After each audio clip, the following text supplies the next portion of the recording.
लेगी। तो 32वीं रमैनी से हमारी बात अब शुरू होगी। इसमें साहब कहते हैं, अंध सो दर्पण वेद पुराना, दर्बी कहाँ महारस जाना। अंध सो दर्पण वेद पुराना, दर्बी कहाँ महारस जाना। साहब कहते हैं कि जैसे अंधे के लिए दर्पण, उसी तरह से विवेकहीन के लिए वेद और शास्त्र हैं। आप लोग सब्जियां बनाते हैं या कोई भी व्यंजन बनाते हैं तो उसमें कलछुल का प्रयोग करते हैं, चम्मच का, वो उसमें चलता है। साहब कहते हैं दर्बी कहाँ महारस जाना। साहब हर कला में निपुण थे। हमें लगता है वो पाक शास्त्र में भी निपुण थे, भोजन बनाने में। इसलिए वो कहते हैं दर्बी कहाँ महारस जाना। कलछुल तमाम व्यंजनों में घूम रहा है, तमाम रस में घूम रहा है, लेकिन उस रस का अनुभव उसे नहीं, उसका पता उसे नहीं। जसखर चंदन लादे उभारा, परिमल वासना जाने गंवारा। कैसे? जैसे गधा के ऊपर आप चंदन की लकड़ी लाद दें, उसे पता चलेगा कि मेरे पीठ पर चंदन की लकड़ी है कि महुआ की लकड़ी है कि आम की लकड़ी है। उसको कोई सुगंध दुर्गंध से लेना देना नहीं। उसको इतना ही पता चलेगा कि मेरे पीठ पर वजन है, बस। उसको ये फर्क नहीं पड़ेगा कि चंदन है या फिर आम है, कुछ फर्क नहीं पड़ता। साहब कहते हैं परिमल वासना जाने गंवारा। वो चंदन के सुगंध को नहीं जानेगा, गंवार है। कहीं कबीर खोजे असमाना, सो न मिला जो जाए अभिमाना। साहब कहते हैं ऐसे झूठे वेद शास्त्र के ज्ञाता लोग, अर्थात जो जिन्हें लगता है कि मैं शब्दों का ज्ञाता हूं, मैं वेद का ज्ञाता हूं, मैं शास्त्र का ज्ञाता हूं, वो आसमान में खोज रहे हैं। अर्थात वो मिथ्या अभिमान में दौड़े चले जा रहे हैं। असो न मिला जो जाए अभिमाना। वो बाहर खोज रहे हैं, लेकिन जो अभिमान से चल रहा है, जो अहंकार में चल रहा है, उसे वो कैसे मिलेगा जिसे वो खोज रहा है। अब इस पर हम गहराई से जरा विचार करें कि साहब ने 3 पंक्ति में कितनी बड़ी बातें कह दी। कितनी बड़ी बात सदगुरु कबीर सहज में ही कह देते हैं कि अंध सो दर्पण वेद पुराना। वे कहते हैं अंधों के लिए दर्पण वैसा ही है जैसे अब कोई अंधा आदमी है, उसके सामने आप दर्पण रख दीजिए, क्या देखेगा? कुछ दिखाई देगा उसे? नहीं देगा। इसी प्रकार कोई व्यक्ति विवेकहीन है, अज्ञानी है, अब उसके सामने आप वेद रख दीजिए, शास्त्र रख दीजिए, क्या जानेगा? अंध सो दर्पण वेद पुराना। साहब बिल्कुल सहज भाव से कहते हैं कि जैसे अंधे आदमी दर्पण के सामने खड़ा होकर कुछ नहीं देख सकता, ऐसे ही जो अज्ञानी है, विवेकहीन है, वो भले ही शब्दों का बोझ लाद ले, वो भले ही वेद शास्त्र सामने रख ले, वो भले ही ज्ञान का खजाने के सामने खड़ा हो जाए, उसे कुछ समझ में नहीं आएगा। दर्बी कहाँ महारस जाना। ये ठीक इसी प्रकार जैसे कलछुल तो व्यंजनों में घूमता है, पर उसे पता नहीं कि वो कहाँ घूम रहा। अब यहाँ बात आती है दर्बी। तो दर्बी का अर्थ साहब ने कलछुल लिखा है, तो ये तो इसका इस शब्द का अर्थ हुआ। लेकिन जो मूल अर्थ जो साहब कहना चाहते हैं, जहां इशारा करते हैं, तो उसका जो आध्यात्मिक अर्थ होगा वो द्रवी का अर्थ हो जाएगा मायावी आदमी, घमंडी आदमी, विकारों से ग्रसा हुआ आदमी, धन का लोलुप आदमी। द्रवी अर्थात इसको आप इस तरह से भी कह सकते हैं, जैसे द्रव्य का अर्थ धन होता है, तो साहब हो सकता है यह कह रहे हों कि द्रव्य से द्रवी, जैसे धन शब्द है और उसी में धनी शब्द बोल देने से इशारा किसके तरफ हो जाता है कि जो उसको रखता है।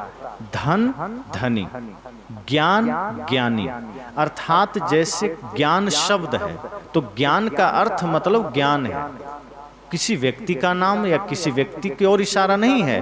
लेकिन जैसे ही हम ज्ञानी कहते हैं तो तुरंत इशारा किसी व्यक्ति की ओर हो जाता है कि ज्ञान को धारण करने वाला ज्ञानी है, धन को धारण करने वाला धनी है, पूजा को धारण करने वाला पुजारी है, साधना को धारण करने वाला साधक है, साधुता को धारण करने वाला साधु है। इसी प्रकार द्रव्य को धारण करने वाला, द्रव्य को स्वीकार करने वाला द्रवी है।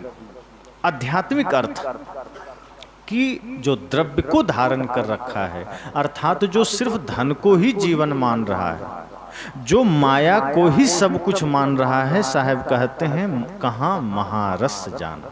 अब यहाँ असली बात साहब कर देते हैं।